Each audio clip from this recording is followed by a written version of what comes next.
informasi pertama di Kompas Petang. Sebuah video seorang anak diracuni ibu tirinya di Kabupaten Rokan Hilir, Riau beredar di media sosial.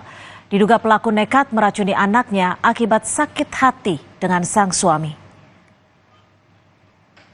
Dari video tersebut terlihat seorang bocah laki-laki mengalami kejang di rumahnya di Jalan Dusun Siluang, Kecamatan Tanjung Medan, Kabupaten Rokan Hilir, Riau. Pelaku meracuni anak tirinya dengan menggunakan racun tikus yang dicampur ke dalam minuman.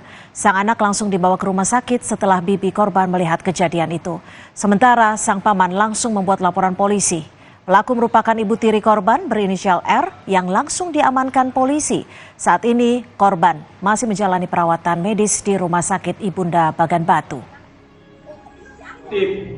Tersangka inisial R melakukan meracuni anak tiri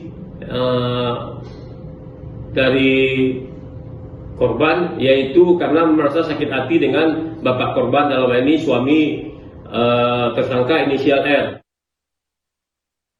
Informasi lain.